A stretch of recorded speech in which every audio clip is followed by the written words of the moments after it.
Davies in the middle. Checks back against Carter and scores. That is atypical for the Myanmar goal.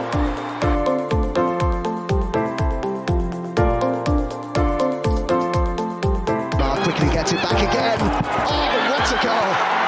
Well, that sums up her season.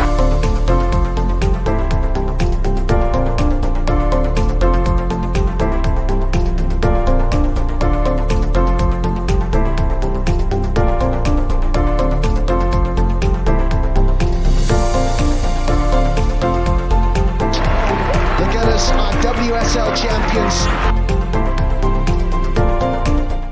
And welcome back to another episode of Vic Akers Wonderland, Tale of Two Halves, really, the 8-goal thriller at the King Power. Before we get into it, I am joined, as always, by Adam and by Matt. Adam, how are you? Good. Looking forward to talking about this one. It was a fun week. Well, it wasn't fun at first, but overall, it's been a fun weekend for the Arsenal. Definitely, Matt, and as always, you're here. How are you? I'm not bad, thanks. Looking forward to talk about this game as always. It was a fantastic night. It was just a bit of a shame that it was a bit of a late one, but worked out in our favour in the end. Oh, absolutely. But before we get into that, I am gonna make your brains tick now. So since 2021, and you're not allowed to Google any of this. I know you both got your laptops in front of you. Since 2021, how many goals have been scored by Arsenal against Leicester?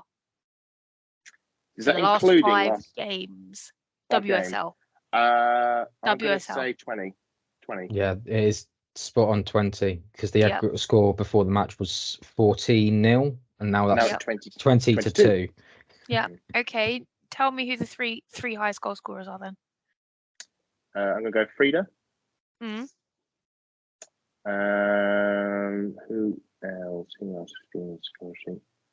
I'm going to guess Dina. Yeah. One more. Yeah, one more. Okay, that's fine.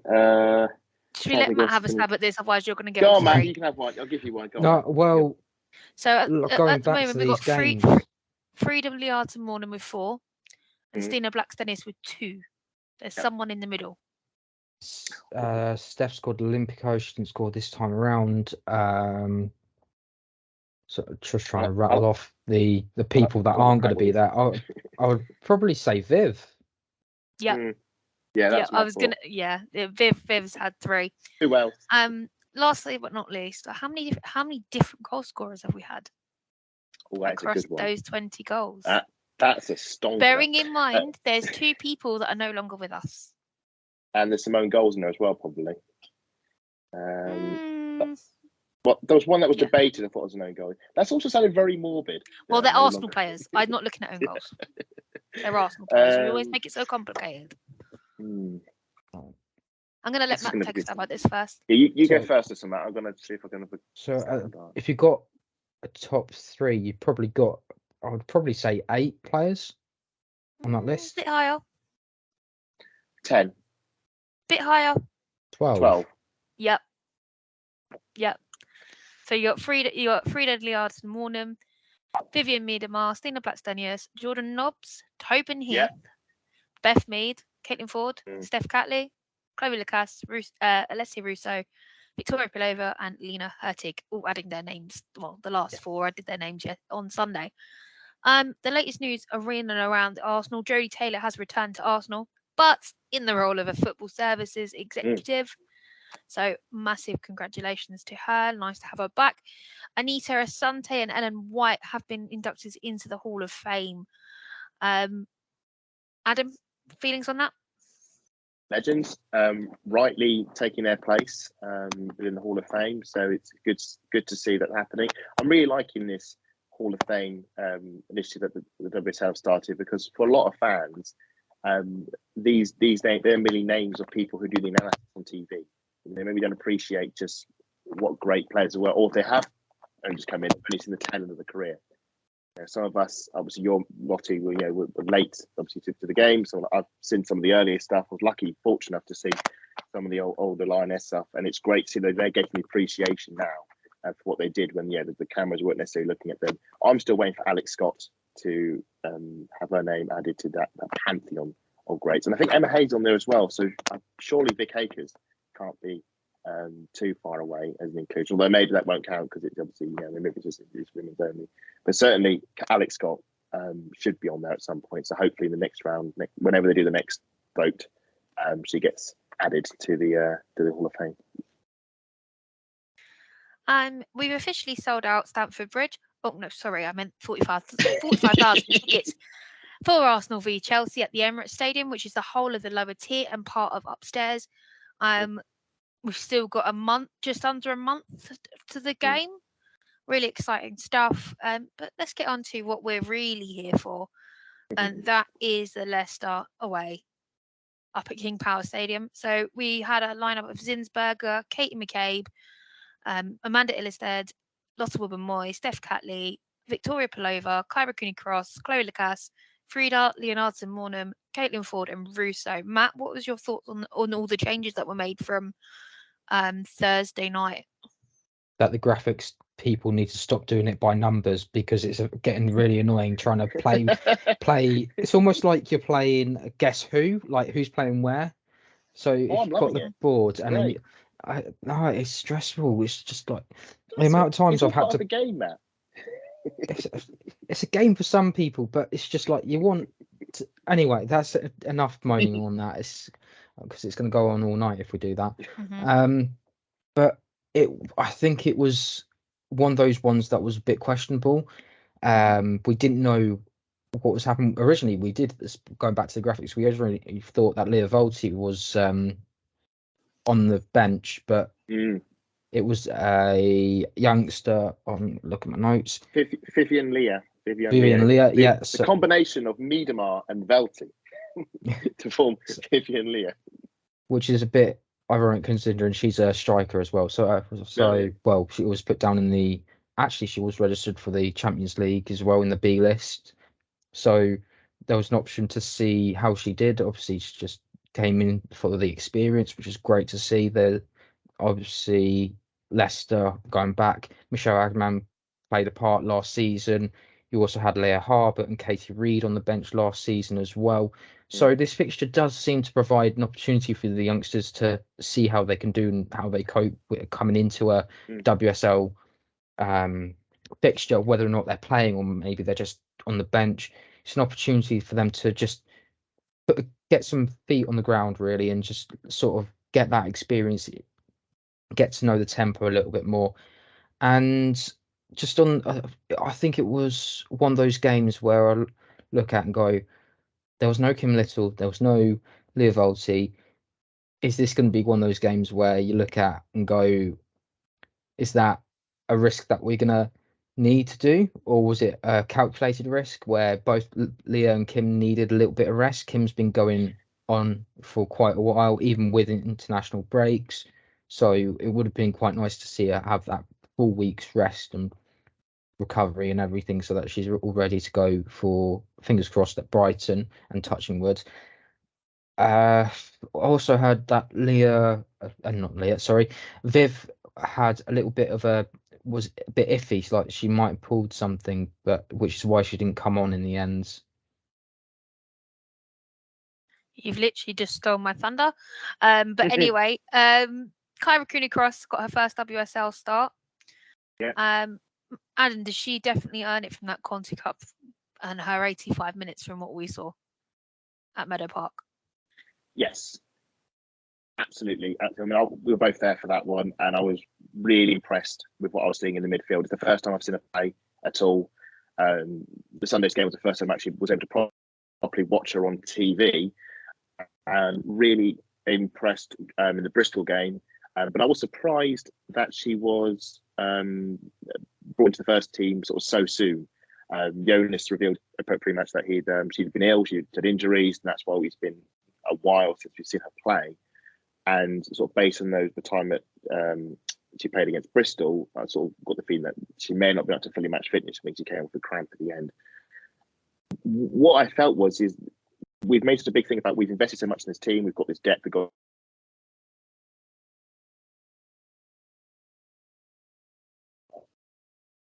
what happens if Leah and Kim are unavailable? They're suspended or injured or whatever, and a minor complaint they had, which is why they went to the team.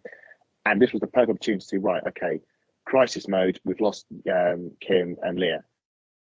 Can the players step up? So Palova and Cara Cross in the centre of the midfield. So I was really excited to see how they do. Are they good enough to step up to the plate? That was the challenge they faced. So yeah, excited to see that. Excited to see Cooney Cross. Great to see the likes of Hurtig on the bench. Ilestead obviously back into central defence alongside with Moy. I know Matt was a bit iffy about obviously how they ordered it, but I was trying to work out how we would line up, and there was, I think some of us were discussing it. We thought maybe it might be a back three, but no, it's McCabe once again as an inverted right back, and I think the rest of it sort of played itself. So no, I was very excited to see what this team could play. It was whether they could play. If this team could win, great, fantastic. You know, we got mitigation against potential future major injuries. My worry was, and it came up at half time as we get into, is the Birmingham City scenario, where we rocked up and away against a team we should ordinarily beat and beat quite well. We didn't have one or two key players, and we lost the league. So that was my sort of 50-50 look at the game. So I was thinking, like, can this team step up? That's also the first time we won a game without Leo Volti in the side since playing Leicester at home, ironically. Oh, yes, of course, yeah. Right, so Adam, no Kim Little, no Leo Volti or Jen BE. We had one defender on the bench. I know we're short at the back, but the depth we do have in other areas, can we cope with games like this when we're short of our usual key players and big names? What the big test was, that's what I was looking forward to see with this lineup. Seeing Cara Cooney Cross, seeing Palova, seeing if they can step up to the mantle of Kim Little and Leo Volti. It's the problem we've always had. I think back to the Birmingham City game where we lost because we lost Leo Volti in the warm-up and we never really recovered. I think back to the challenge last season when obviously Kim Little was injured, then we lost Leo Volti away at Everton. Didn't win a single game. So you just pulled the plug out of the bath. The team had nothing left. So this has always sort of been one of the big Achilles heels is, can we function without our two main midfield pivots, because they can't play every game this season. So this was a major test for this side. In this instance, we think it's only a minor issue. They should be back hopefully for Brighton, but in this instance, both Velty and Kim were out. And it was up to Palova and Cooney Cross to step up. As for MBT, we know we have plenty of depth there. We've got plenty of central defenders. It just happens that three are out at the same time, which is a sort of a freakish scenario rather than a major crisis. And I would imagine, I think they said that Cadino's on the way back, so that's fine. Lear, obviously, that'll be the new year. And then, it said with Moy, I'm really liking the partnership they're forming. It looks like it's starting to come together because it was a bit shaky in those European qualifiers, but that's based on what I'm seeing at the moment, it looks like it's starting to come together a bit there. Absolutely. I mean, the first half an hour was still 0-0. Arsenal had 7 shots, 2 on target, 14 touches in the opposition's box, and the possession was 51%. Matt, how do you think that first half hour went for us? That first half an hour, it was difficult because we could see that we were trying to go on the front foot and try and get that first goal. I don't think we've scored the opening goal that many times this season. The only one that I can think of at the start of the season, apart from the European qualifiers and Conti Cup, is against Bristol away at Ashton Gate. You're forgetting Manchester United. Away. Well, no, it's Sina Blackstenius that scored in that kit first. Then it was Chloe. Sorry, take that back. That was the first one that came to mind. So essentially, it's two away games, and we've got the opening goals, whereas we haven't been able to do that much this season, at home or on the road as much as we would like to. That it just felt like the goal was going to come, but it was just, again, the odd chances that we did have, either the shot wasn't that great or the option to shoot instead of pass. It's just one of those where it's not clicking for the whole team, and it was difficult. But we should have gone 1-0 up at least once. Victoria having 2 chances in that first half, and I think she'll be annoyed with herself about that. Very similar to how Stina was in the Conti Cup against Bristol. It was just I'm hoping that as the season goes on, our composure in these type of scenarios gets better across the board, so that they don't do the silly thing and make one pass too many, or make sure that they have the opportunity to shoot on their terms, not like a defender or anything like that opts for them to tell them to shoot or anything like that. Adam, Vic Palova, obviously, she had Leipzig come charging at her at one point in the goal, and if you look at the positional playing, you had Russo just to the left, just to the left of her. Instead of actually taking a shot, should she have squared it to Leslie Russo? Well, what happened with Palova was sort of an example of what Arsenal's main problem was in the entire first half, for me anyway, was the lack of finding those players, finding the right pass. It was the moment it cracked for me was a bit later. I'll come back to the Palova shot. There was a moment when Kaya Cooney crosses, progressed the ball on the halfway line. It's a counter attack, the end of the half, and you're thinking, right, play someone in, play Lacasse, play Russo, play for, and then she holds, and eventually she's cynically brought down and she went to free kick and it's yellow card. And I'm just thinking, you need to release the ball, you need to find the players. And for me, there was too much individualism. There was too many players making the solo runs and running into the Leicester midfield, who are more than happy to snaffle them out, crowd them out, win the turnovers and work the ball back. The Palova incident, 100%. We had Lacasse, Russo, Ford, a sideways pass, it's an open goal tapping. And for me, it comes down to connections. It comes down to connections that have not yet fully been established amongst the team, because there's too many new players who are trying to work at each other, trying to know where the players are going to be on their shoulder. They're having to think about the passes rather than know where to put the passes, because they don't know where the players are instinctively. I'm not saying this is like some kind of magic telepathy, but it's passing on instinct and knowing that, I'm trusting that, right, Ford's going to make that charge on the left. I can play it and I know she'll be there. But that takes time. So that's why I think, not just in this half, but in a lot of the games this season, the progression of the ball's been slow, it's been ponderous. We're having to make sure we're absolutely all the ducks are in a row before they'll be confident to put a low cross in. And of course, by the time it happens, you've got 10 players behind the ball, the defence is set, and nothing happens, and it all gets rather frustrating, and then we end up resulting to thousands crossing the box. Palova, she actually mentioned it in her post-match interview. She was a bit devastated by the miss, and it's a really bad miss. If you're gonna go for it, and it's a very great, if it goes in, it's a fantastic finish, but it's a very difficult finish. And we talk about sliding doors and all that. The game at that point flipped, because after that, as I'm sure we're going to get to, in about 2 minutes after that, suddenly the game looked well beyond our reach. Oh, absolutely. Leicester's Peterman gets first contact on a corner delivery, nodded it into Sam Turney, who steps off the back of Lotte Wubben-Moy and diverts the ball beyond Manu Zinsberger.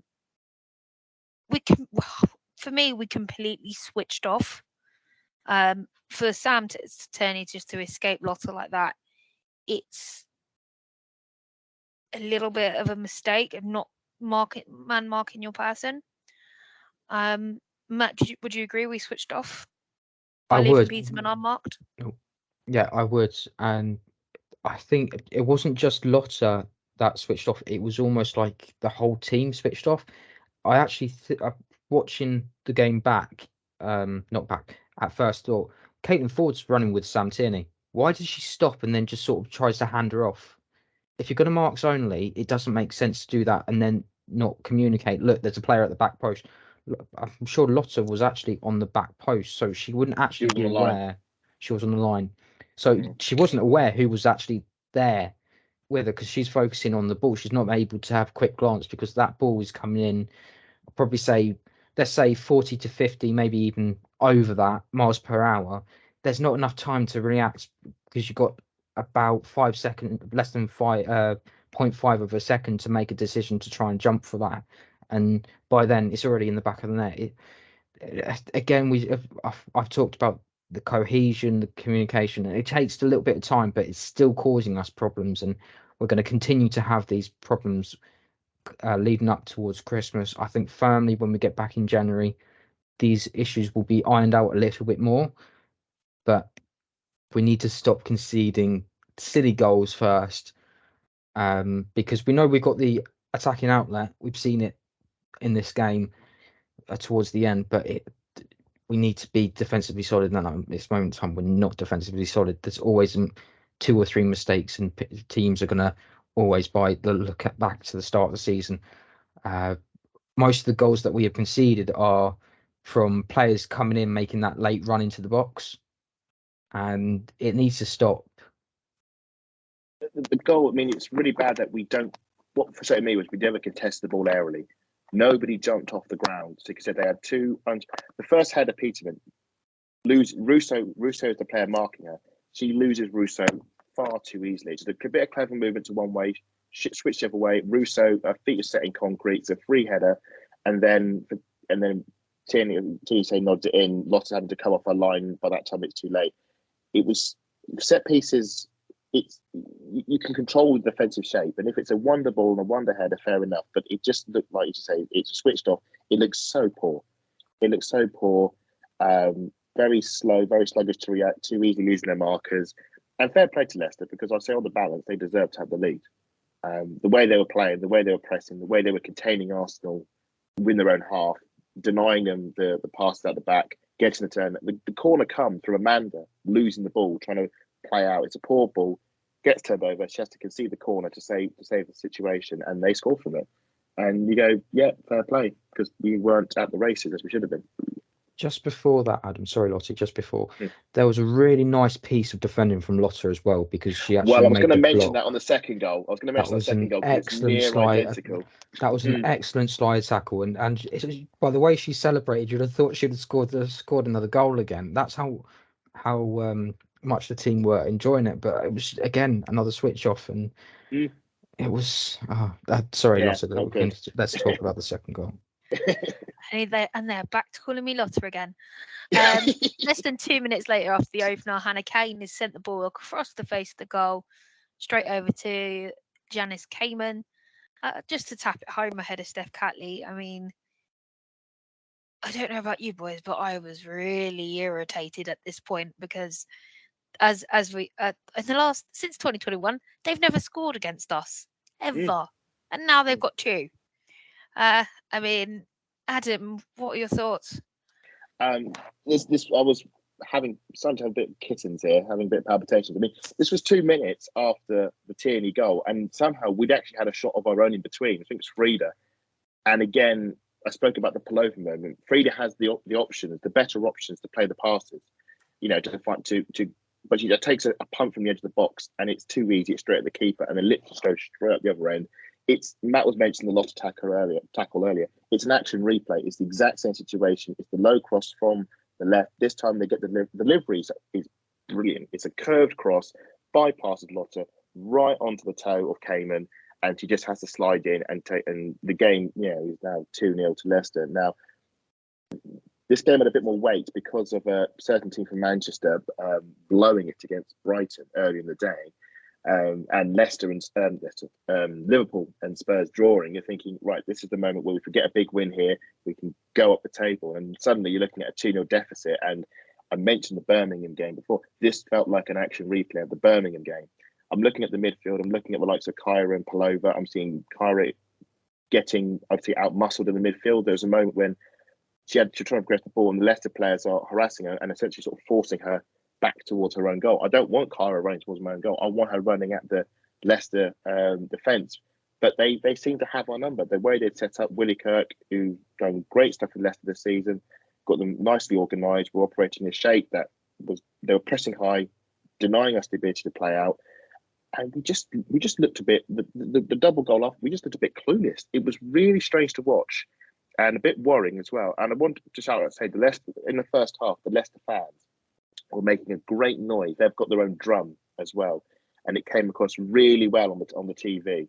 And you just got this feeling that this could be a massive banana scheme, because in the WSL history of WSL, no team has lost more than 2 games and won this one. Suddenly, that's 2 defeats, and we still haven't played Chelsea. We've still got Man United at home and Chelsea away and Man City away. You're thinking, crikey, we have to win every game now. So this is looking a bit ponderous. So no, not happy. Thinking now, obviously, about depth, and is our depth ready? Based on the first half, no. What can be done? Well, luckily we've got options on the bench we can bring on, but it's gonna take a big momentum swing, because there was nothing in that first half that could have told me what happened in the second half will happen. There's nothing. We get a comeback. Oh well, with a few chances, we've been lucky. No, there was nothing in that. For yeah, we're all right, but not good, especially at half time. Not good. No, Leicester were really aggressive in that first half for me, and they fully deserved their lead. My main question I thought to myself at half time, Matt, could they really maintain it? We already know the answer to it, but at half time, did you think they could keep us at bay? At that Even moment, with Jonas absolutely livid on the sideline, face like thunder. At that moment in time, you do think about it and go, if Leicester go and score, say, in the first couple of minutes, that's it. That's game, set, match. I was expecting a change, but I don't. Whatever Jonas said at half time, it worked. And I was looking at some of the players at half time and going, there's only one player that I would have actually made the change for, and that would have been Freedom Leonards and Mornham. And the only reason was because I keep on saying it. It doesn't feel like mentally she's there, like back to herself from last season, where she was free scoring, putting players into the box and making things tick. It just doesn't. I feel like it's almost like Hendrisa has basically taken what Jonas did and the team did last season, and she's basically just smashed the Frida's not head, it's metaphorically her the brick wall that Jonas has built, and now Jonas has had to go look at it and just slowly rebuild her again. So it's almost like she's a new signing in herself, because she's not been the best. There's been opportunities for her. I still want her to do well no matter what. It's just you get a bit of cause for concern when we're in 2 months into the season now, and she's only just scored a couple of goals for the club already. But it's just against Bristol in the League Cup. Yeah. That's it. It just feels like something's missing, and it's almost like, does she need to sort of go on a break, maybe have that reset in January, and she just goes away, goes back home, gets a proper Christmas and everything, New Year to herself, so that she can relax around with friends and family, as we know the rest of the squad will do wherever they are. If that half time would have been the most difficult thing Jonas would have ever had to have picked themselves up, because it wasn't like the game against Birmingham City where it's New Year's Day, you got one or two of your best players out with injuries, or there wasn't a COVID sanction or anything like that, so we can't use we were trying to bring new players in, but because of the COVID sanctions, we couldn't put them into the squads, etc.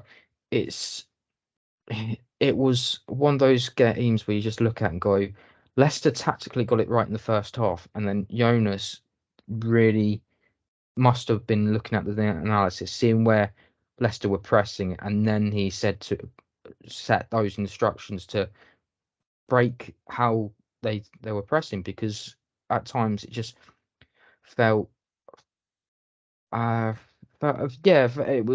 just felt like this wasn't an Arsenal side that we're used to, and it was a lot more better in that second half, getting the ball quicker into feet, showing for ourselves a little bit more, changing the way we play, and was probably the biggest reason why we won that game. 4 minutes into the second half, Courtney Nevin didn't clear the danger before Chloe Lacasse latches on to a through ball from Caitlin Ford. But the finish was just emphatic.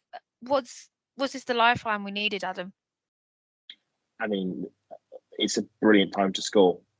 I mean, it just showed. I mean, Jonas spoke at the end of the game. He was talking about, everyone was saying, what did you say to them at half time? Was it Arteta talking about light bulbs or Jules not being one?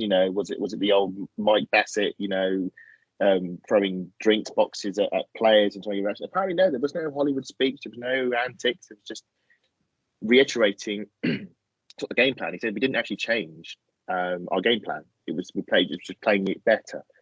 And yeah, Lacasse, brilliant goal. It is a defensive mistake, and what I felt was if they worked out the chink in the Leicester armour, and that was yes, they were pressing high and playing the sideline and camping Arsenal in. But if you can bypass that high press, they were ridiculously short at the back in numbers, and suddenly they had their back three having to try and hold back the tides of the likes of Russo and Lacasse and Ford and Palova storming upon them. So you got Ford takes the ball in the midfield. I think it's a Catley clearance, and in the first half she probably would have cycled that back into midfield, maybe popped off to Kyra, popped off to Palova, and played it safe and just retained the ball and just be patient, look for the opportunity. But instead they were bolder, and she placed a brilliant pass straight through the entire Leicester midfield.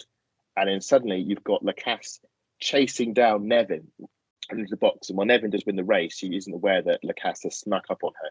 Brilliant little steal on the edge of the box and a really good finish. And suddenly you're thinking, oh, right, well, Arsenal back in it. So they've got foot on the scoreboard. We're back in the game. Only 4 minutes into the second half. This is fantastic. Yeah, we saw none of this in the first half. We're in it. Let's go and try and get a second goal. I don't think any of us really predicted how it would go after that. No, absolutely not. Alessia Russo decided she wanted in on the action. She was left unmarked to the centre of the box with acres and acres of space. Takes a brilliant first touch and slots the ball past Leitzig again with the outside of her boot.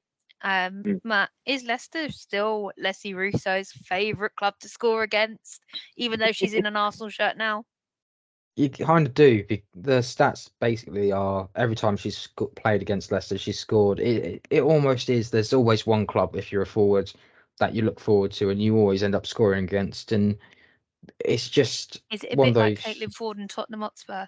Yes, and you've got Beth Mead against Chelsea, and there are teams that are just can't cope with no matter who you're up against, and it's just great to see that Alexia's getting on the score sheet. Okay, some of these times she's not where she's supposed to be. In effectively, I think the plan was when we brought her in, why we were crossing so much to begin with, was that she was supposed to be the hold-up player, allow a pass across so that she could get into the wide areas, so she could run in to get in behind for the cross. And unfortunately, that hasn't worked out because either the players haven't been in the box quick enough, or just because there's been a bombardment of crosses after crosses and nothing's really been able to get on the head of them, because the defending against us has been really good. It's I think Alessia really enjoyed getting that goal because it shows that she's still got the confidence. It doesn't matter if she's not scoring every single week. We know she's going to get plenty of goals this season. I think she'll be happy with herself if she can get over that 10 goal mark, where in all competitions she's already got 2 in the league, 2 in the Champions League as well, so that's 4. So she's only got 6 more to go until. But I think she'll be setting those sort of goals for herself just to sort of gradually build herself into it. And you're seeing at the moment that she's going to be carrying these opportunities, and she'll be weighing them up, and she'll make sure that next time she buries it.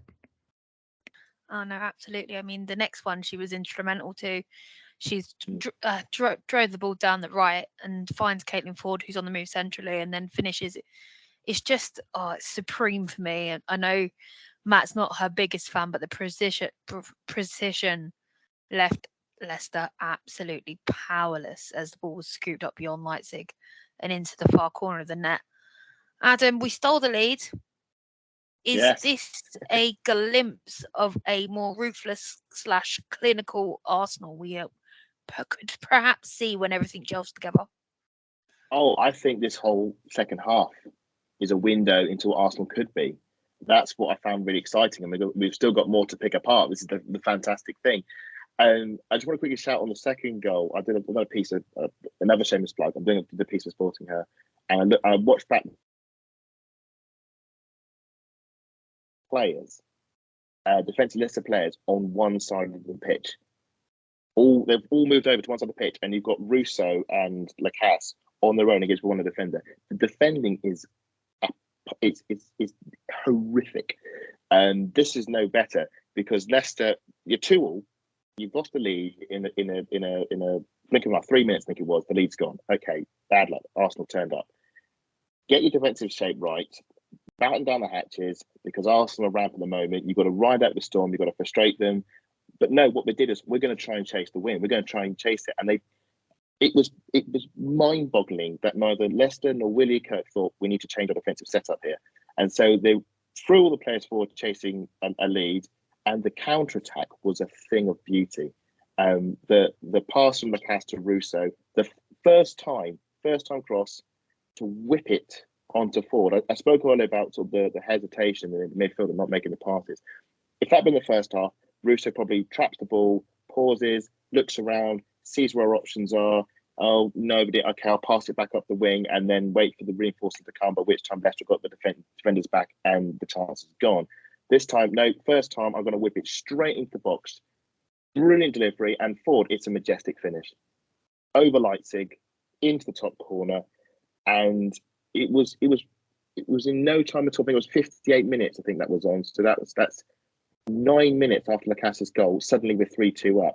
And we'd gone from not being able to score to score with every time we came forward, we scored. It's a level of ruthlessness that we've not seen at all this season. It was mind-boggling to watch, and it was a thing of beauty, and really good to see. That's what we should do. She not only is a lead striker, she can go in the channels, so she can create. And it was, I spoke about again the connections and the trust. In that second half, we were seeing those connections. We were seeing the players passing to where they want the players to go to, rather than looking for players to pass to. It's a subtle difference, but it made all the difference. No, I couldn't agree more with that. But the next goal came exactly a minute later, less than a minute later, I should say. Chloe Lacasse slips the ball to Perlova. She lunges to divert the ball home at close range under immense pressure. Matt, thoughts on Victoria Perlova's performance all game, and I think her first WSL goal? No, she got against Brighton last season. Okay, second then. But just before that, I have to give credit forgot about that. to Caitlin Ford, because she decided that's the Caitlin Ford I want to see. Are you feeling all right? I'm fine. No, that's the Sure, Caitlin you don't Ford. feel fluey? No. That's the Caitlin Ford I want to see. It's not going to be a case of wishy-washy every 5 minutes. I want to see her attacking the ball and be aggressive against defenders. She only seems to do that every now and again, but I want to see her be more consistent with it. And I feel like she's been very angry this season. Very angry. Maybe, but I don't think it comes across as much. I mean, I think there's been a couple of occasions where she's been overthrown by a defender, but going for a 50-50 and things like that. But in that second half, whatever Jonas said to them, I think it vitalised them all. They all seemed ready for battle in that second half. But back to Victoria, again, another one that just was able to come out and really play well in that second half. She had, like we said earlier, 2 opportunities and both hitting the side netting, which was a bit unfortunate.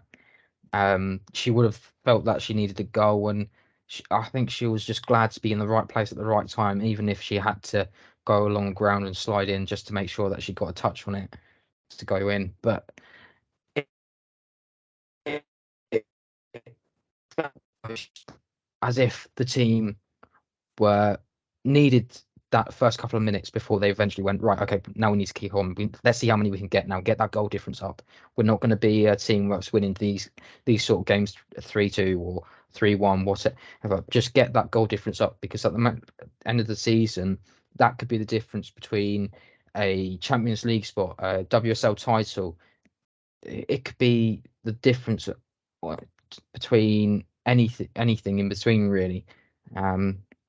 So when Victoria put that in, it was like, right, okay, we got a cushion now. So just try not to make sure that Leicester don't concede now. And it really didn't look like Leicester offered much in that second half. They just sort of fell away, and they seemed more shocked by that first 2 goals, and that caused a bit of a knock-on effect with the rest of their game. And I know there was a few arguments, I think, on Caitlin's forward goals actually for Alessia, because she had fouled Courtney Nevin in the box. That was the pullover goal. It was just for the pullover goals. This is one I want to address. Willie Kirk was Can sort of we complaining. hold off for a that. second before we Sorry. jump to that? Oh, right, okay. Fair enough. Don't hold up. Hold your horses. Adam, what I really want to do is I want to pick your brains again on Kyra Cooney-Cross. Matt, I want your thoughts as well. Her midfield puppetry on Leicester's vulnerabilities. Once she's worked it out, she was absolute magic. That pass to Lacasse, the intelligence, and this is one of the things I'm loving, and I'm loving with Pullover as well. Is we've not just got good footballers, we've got intelligent footballers. There's a real good level of intelligence in that team. So not only in those split second decisions, it's making the right pass at the right time to the right person. And too many times you see counter-attacks and they go for an audacious pass. Oh, it hits the first defender, or they try and run it. They run into a cul-de-sac, or they choose one player. This was ruthless. This was efficient, and she takes on the halfway line, twists around. She had this aura where like an invisible bubble. The Leicester players just didn't want to swarm on her. It was really strange to watch. And then she makes a great dart into the midfield. She's got Pullover and Lacasse, chooses Lacasse, great pass. And all Lacasse has to do is tap it sideways, and Pullover bundles it in. But no, I spoke in the first half. Kyra, I don't think had a great game. In the second half, she stepped up, and not just Kyra, but the rest of the team. But especially Kyra and Pullover ran that midfield in the second half, and that for me is really exciting. I just want them to do it for 90 minutes rather than 45. That would be ideal, and it shows that we could potentially have a situation where if Kim is unavailable, is unavailable, it is not a nuclear crisis. It's DEFCON 2, DEFCON 1. We have players who can step into the breach and sustain the level. In fact, we probably played, I would say in that second half, our best football of the season. Although that is aided by the fact that Leicester had an implosion I have not seen for quite some time, a tactical implosion. I think that's based on Arsenal basically very cleverly using their system, which they obviously worked on during the week and set up, and it worked so in the first half. Basically took their system and turned it against them. They turned the tables on Leicester, used the weaknesses of that system to their advantage. And the fact that Leicester just basically did a Gareth Taylor and just said, we're not going to adapt, we're not going to change, we're just going to continue playing our way. And Arsenal fine, we'll just keep on ploughing through, and we'll rack up 24 shots, and we'll rack up 12 shots on target, and we will just keep peppering you and peppering you and peppering you. And it was incredible to watch. That stems from Kyra Pullover winning that midfield battle, and yes, the energetic runs, the assists, the pass. Really excited. I look back now to we're going to obviously the rest of the game described, but just a flash forward to the next game. Does Kyra stay in the team? That's the question. One question we're asked. That is, if Kim's not 100% fit, I wouldn't feel too uncomfortable about just keeping Kyra in there for the time being and let her keep building those connections in the team, because we only saw a 45-minute glimpse in that second half, but it looked very good. No, I agree with you there. Thing is, if Kimmy is ready for Chelsea, and I Leah wouldn't. I Volti would. isn't, Yeah. would you play Kyra alongside Kim? Would you play Palova alongside Kim? I mean, these are the options. One of the two. I think you can That's a make the little bit case that spicy. That this is very where much it so. starts to get difficult, because we no longer have that sort of DEFCON 2 feeling about that midfield. Now we've seen the 45 minutes we've just seen. Who do you pick? What combinations do you try, Matt? This is where the Conti Cup's going to come into a little bit of help, really, for us. I think Kyra's going to get minutes there, but also there's going to be opportunity for players who are, say, if they've got a little bit of a niggle, they can take the rest. But there's also an opportunity for, say, Leah to maybe play 15 minutes with Kyra, or Kim to play 10, 15 minutes with Kyra, or Victoria. And it doesn't matter. There's so many combinations. It's going to be unbelievable. But Victoria, post-match, felt she was a lot better in the middle and then she is out wide, which is a fair assessment. And to be honest, I think she works better as well. So I have a feeling that sooner or later we might not see that front three, and we'll revert to having maybe one or two attacking midfielders instead. So it might be like a 4-2-2-2. Maybe Caitlin B is the one partner in. Or it might even be Stina, because Stina's been having a really good time at the moment. But it's not just that though. There's so many combinations. Imagine if it was, say, 4-2-2, and you've got Viv and Vic on the attacking midfielder role, Kyra and Kim as the defensive partnerships, and then you've got Stina and Alessia up top. I don't think Chelsea would be able to deal with that. I generally don't think that they would be able to understand any of that, because they would just be thinking, oh, he's going to do a 4-2-3-1, and all we'll do is we'll just smother the midfield with a 5 at the back and 5-4-1, and Sam Kerr's going to go and score one of our goals. That's what Chelsea would expect. But if we do something a bit different this season, something they're not expecting, I think we'll be able to get 3 points. And the way the team's cohesion now compared to the start of the season, it is getting there. But will it be there? It's a lot better than it was. Yeah. Will it For be sure. there in time for that Chelsea game? That is my only question. Is it going to? Oh, we'll see. We'll see. We've got less than a month. Got quite a few games in between now and then. So, but speaking of Stina Blackstenius, 75 minutes. Steph Catley finds Victoria Palova. She then works the ball over to Stina Blackstenius. My words went there. I do apologise. And a simple side foot into the near corner with the ball. I'm very tired. I do apologise, everybody. Very long day. So yeah, she's back. She's back and scoring again, Adam. Brilliant. The pass from Catley, a bit like Ford for the first goal, for Arsenal's first goal, just sliced like a knife through butter, just the inside of it, and suddenly it's Palova. Are you doing Toast reference again? I am indeed, and I'm not stopping. If those of you who are in the North Bank would have heard me talking about Kyra spreading the play, and I've gotten quite a taste for it.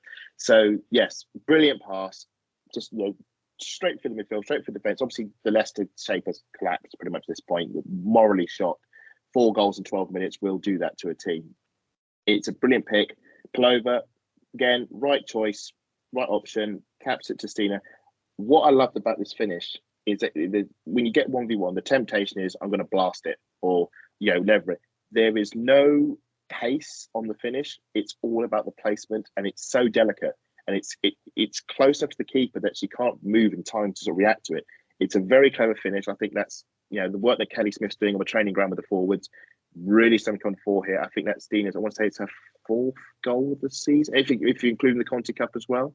I think it's something like her 4th goal so far. Or 5th goal because of the Champions League as well. But she's top scorer in all competitions, and it's a very, very clever finish, very delicate finish. She should have scored earlier. She had a few other chances. She had one on the roof of the net as well from a close position. I was about to tweet. Again, Lottie will murder me because it's all about jinxes. But my anxiety was that it was 4-2 and it stayed at 4-2. And I thought, well, this is all right, but we're actually missing quite a few big chances now. We're not being as ruthless as well at the start of a half. think we hit the post, we volleyed wide. I'm just thinking, well, we need to get the fifth goal, because if Leicester get from a set piece, can happen, get one goal back, suddenly it's a 1-goal game and it's all a bit admittedly, this was me coming off the back of a men's game, having seen the Chelsea Man City 4-4, and that sort of ringing in the back of my ears. Then Steiner scores and makes it 5-2, and I was like, nope, yeah, we're done, sorted, this is it. We can sit back and enjoy the next 15 minutes because the result is only going one way, and I'm all here for it. Really like the goal. Really good to see Steiner amongst the goals, because the big fear was Russo coming in. Steiner might sort of fade onto the periphery, but that's not the case at all. Jonas made a big thing about starters and finishers, and it's not simply just, well, Steiner will replace Russo. We saw Steiner and Russo working together. It's some very interesting potential combinations there. I think we were seeing potentially Russo in a 10 position at one point, with sort of working behind Steiner. Yeah, that's exactly what I saw when we took Frida off. You just see her drop back into that 10, and she has a lot more freedom to do what she does best. And I'm like, this is interesting. I like this. You can have too many number 10s at this rate. Yeah, but you got Viv at 10, you got Viv 10, Russo 10, and you're thinking, crikey, hang on a minute, how are we? And then you got Frida as well. Frida 10. We've actually got depth there, whereas before, right now, before Russo came to the team, we had Frida. That was it. I think Frida needs to be careful. My feeling was at Bristol was that she works better behind Steiner as a forward, and we saw that. But because Steiner's not starting the game, I think Jonas maybe needs to think of maybe putting somebody else in that position, but for Brighton, but we'll see. No, and the final, last but not least, 90 plus 8 minutes, Victoria Plova carves open Leicester with a pass that releases Lena Hurtig, who is in a 1v1 situation with Leipzig, and she just rolls the ball beyond her. I mean, does this scoreline defy disbelief with 6 different goal scorers and coming back from 2-0 down? That's actually disappointment, because if I'm honest, it should have been 10. It should have been the chances and that we left. I wanted drama on the last podcast with my 3-2 scoreline. Wow. It should have been 10. We hit the post 3 times in that second half, and Mead hit one just wide, had a 1v1, volleyed wide. There were chances in that, incredibly. We could have scored 8 easily. We had 24 shots. 24. We had 24 shots overall in that game. 12 of them on target. If you think about the ones we missed in the first half as well, the Palova missed. Easily could have been more than 6. I think 6-2 to Leicester is a mercy. And I'm really happy that Hurtig's got her goal. Really happy that she's finally off the market with WSL, because that has been a huge monkey. Been a real sort of over her head, sort of been you haven't, we've got a few goals in the Champions, none of us scored in WSL, and you just think the longer these runs go on, the worse they become. She's off the mark. She looked great when she came off the bench. I think she hit the post twice. She got her goal, and that's we can bury that issue. She's got a goal now. Hopefully, we can see a bit more from her. Yeah, it was a beautiful afternoon. It wasn't a half time, but at the second half, that's the Arsenal I want to see. That's the Arsenal I know they can play like that. Helped by Leicester just deciding not to defend for the next 45 minutes. We've had so many issues with low blocks. It's nice to have a team that doesn't bother to block at all in the second half. That did help. Would you say it went from a chaotic first half to sheer class and quality? 6 goals, 6 different goal scorers. Can we expect more drama this season, Matt? I would probably imagine so, especially with games that we've had so far. Man City, for example, the game against Villa. It almost feels like we're in pick a soap opera, whatever you like. EastEnders, Hollyoaks, Coronation Street, whatever your cup of tea. I would not dream of comparing my team to that rubbish. Come on, just say soap opera. Don't specify. Whatever your cup available. Whatever your cup of tea is, let's just say it generally feels this season that like there's going to be so many dramatic moments for the team. The one thing that would be quite an interesting way to see it is how we react to, say, either team getting sent off a player. So say against Chelsea, let's say Cuthbert gets sent off because someone's going to end up getting sent off in that game sooner or later. It was just one of our players getting sent off, and I thought, you're trying to jinx it now. No. Well, that's the other thing. Let's say that we've used 10 substitutes already, and someone 10 has subs? a little. Wow. Sorry, 5 subs. We've used our 5 subs up, and someone's limped off. I know Jonas won't do that, but let's just say, for example, we'll back to the Ajax I situation. swear to God. I'm touching words. I'm touching words. I'm You not. two, I I'm want to not wring your necks. And I'm touching wood. I don't want it to happen, but I want to see how the reaction would be. And You basically mean how we will react to setbacks that are beyond our control. That's the thing. You know, it's one thing about goals and stuff, but when freak moments happen, how well do we react? That can be key. Of a great team. That I do get. Yeah. Lottie's just sitting there, just Hopefully shaking that her won't head. I just utter disbelief. I don't want like to. I don't want to tempt fate. It's just, you know, you see teams that will go get players sent off, and then they won't see out the game. You'll see other teams that will go on and go, right, okay, they got 10 players now. Let's see what we can do. I just want to see what this team is capable of, either when they're faced against it, because if the referee in dissent thing carries on, then it's only a matter of time before something abrupt happens, whether it's North London Derby, whether it's Chelsea, whether it's United, whether it's any. Well, I would probably say at the moment it's more likely to be Arsenal City at the moment, considering the amount of things that happen. I would think it would be a good test to see how far this team can come. I know they'll be jumping off that experience from last season as well because of what happened throughout, but at this moment in time, just making sure that we've got the right attitudes, no matter how many players are on that pitch. Sorry, Adam. Adversity is adversity when you consider the injuries that have happened. I don't think that we need to have a second round of examination to prove that point. The injuries and the ACLs and some horror tackles of our players. I think this team is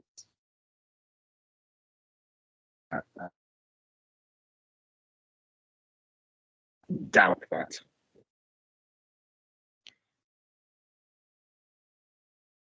Okay, I think we've lost Adam. Really sorry about that to our audio listeners. Not too sure what happened there, but I am going to wrap the show up for now. But thank you for joining us.